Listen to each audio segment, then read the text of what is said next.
Welcome to the program, everyone. I'm Christiana Manpour in London. The United States and the United Nations are strongly condemning the violence that's erupted in Nigeria. And these are some of the latest images: smoke billowing into the sky amid reports of a prison in Lagos being set ablaze. It comes after security forces opened fire at a peaceful demonstration against police brutality on Tuesday.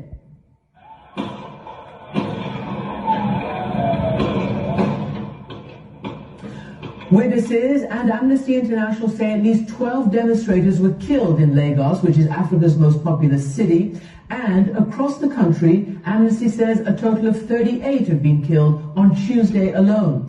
But the Lagos state governor denies there were any deaths. This brutality in one of Africa's biggest cities comes amid a global uprising for justice and equal rights. And powerful voices from Joe Biden to Beyonce have joined in denouncing this violence. Activist and renowned rapper Folarin Falana, better known by his stage name Falz, led one of the first protests 2 weeks ago, and he's been taking part ever since. And he's joining me now from Lagos. Falz, welcome to the program. We're coming to you because you've obviously got, the pulse of the people. You've got 7 million Instagram followers, and you have been organizing some of these protests and joining in. Can you tell me how this all started? What turned this city into violence? Wow, it's really crazy for everyone out here. It's a horrible time. And if this was yesterday, I probably wouldn't have been able to take this call because I was extremely distraught. It was a horrible incident. But it started probably about 2 weeks ago, roughly about 2 weeks ago, on the 8th of October. Myself and another artist named Runtown, we had shared on our Twitter and Instagram pages that we were going to do a walk, just a march, a peaceful protest against all forms of police brutality, all forms of police misconduct in general. And we did that with the hashtag ENDSARS. The hashtag was already in existence. This is something that was already a big thing on social media, but no one had actually gone ahead to do a physical protest.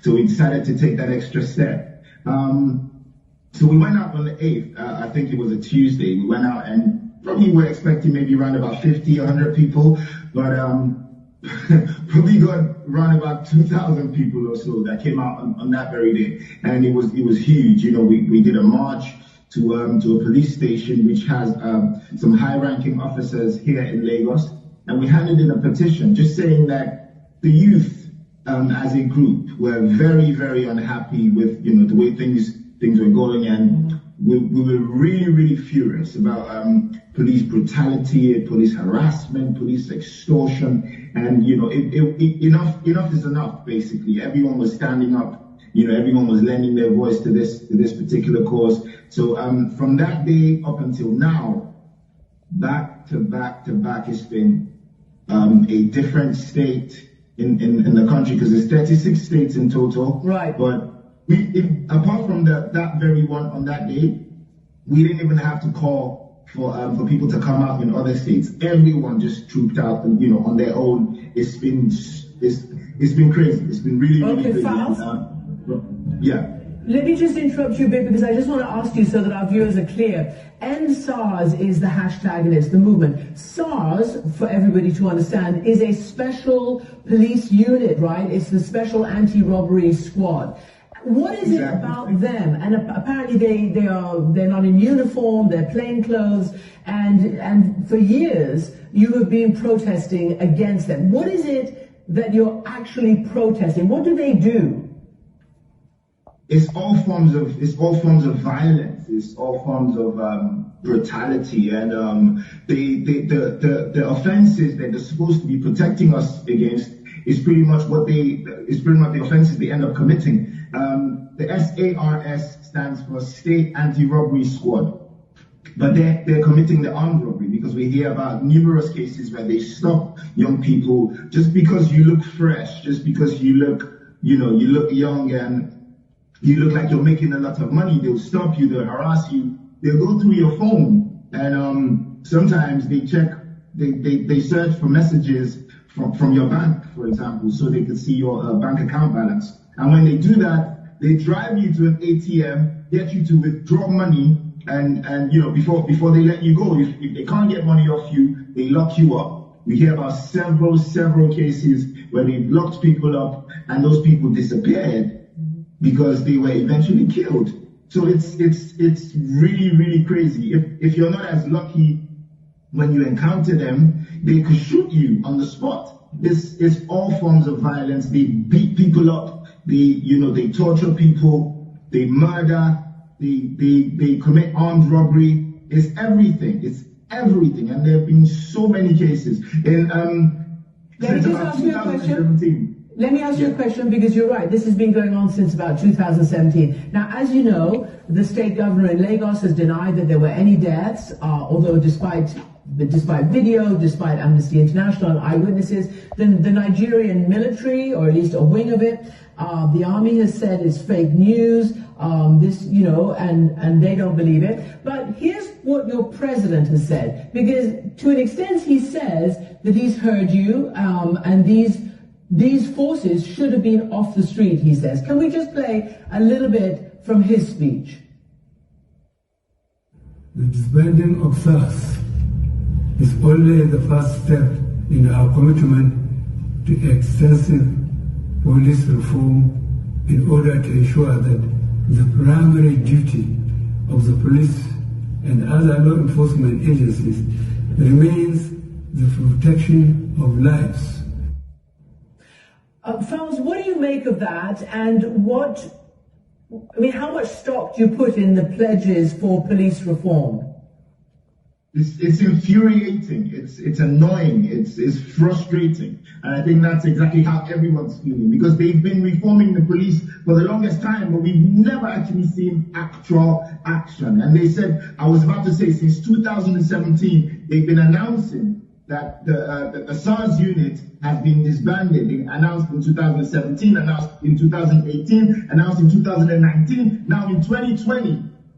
After we started these protests, they announced again, and in the same breath, announced that they were replacing that unit with a new unit called the Special Weapons and Tactics Unit. And it's just, they just think we're stupid, because you're literally just renaming this unit and expecting us to say, oh yeah, wow, that's great. Can I ask you something? It's insensitive. I want to ask you what you're demanding, but first I want to ask you, because you alluded to, the stressful situation and the lack of safety. There are a lot of young people who we've reached out to, a lot of people who are very upset and very, like you, but didn't want to appear on camera because they're afraid for their lives. Are you afraid for your own safety? I'm not afraid for my life. I'm not afraid for my life, because where we are right now, I feel like I could easily die by anything else anyway.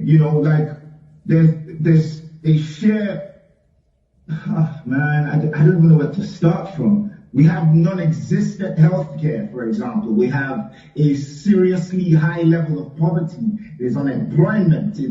We're in a critical state because of how much corruption and just mismanagement of funds that we continue to see on a daily basis. So if I don't come out to sort of complain about the state of things, I could sit down and I could have an accident on my way to work or something, and I could die as a result of that, because the state of the healthcare is nothing to write home about. We don't even have proper hospitals. Our hospitals aren't well equipped.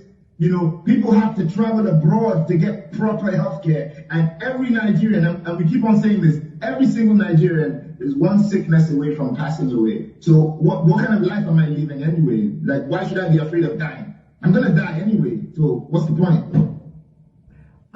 Falz, let me ask you, because some of the things you're saying resonate quite strongly with what's happening in the United States, certainly the racial uprising for justice, and obviously the need for equal health care and the like. And it's playing very heavily into the presidential election right now. I guess I want to ask you whether you feel a sense of solidarity coming from the US and other places where politicians, government leaders, and singers, artists, rap artists are basically, saying that they're supporting you. Do you feel a sense of solidarity? In a way, yeah, and but I feel more it's more depressing to think about what we're going through, because you know, the whole Black Lives Matter movement happened in the United States, and that's a more complicated issue, you know, with racism and all that stuff. But out here, it's black people doing the same thing to their brothers. It's us on us violence. It's even more depressing to think about. So it's a really, really terrible state that we're in right now. And there was a horrible massacre that went on Tuesday, and as a result, everywhere is up in flames. There's looting, there's shooting, it's a chaotic state right now. I don't even know where we're going from here. And Falz, I mean, you know, we always have to remind everybody, you know, you're talking about the biggest city in Africa, it's Nigeria's commercial capital, and this is a very rich country. It's had a hugely significant economy. Do you think the government will pay attention, and what precisely are you demanding to end this situation now? The government has to pay attention. All we're asking for is not to be killed.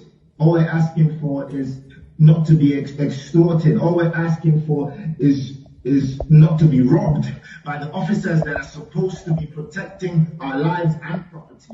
All we're asking for is not to be raped. All we're asking for is not to be beaten up. I don't think it's too much to ask. There's so much evil that these officers are perpetrating, you know, under the police, in the police uniform. And all we're asking is that this stops. We've continued to protest against this for about 2 weeks straight, and the government has just continued to drag its feet. They're not really giving any real response to what we're complaining about, and it's very, very worrying to think about.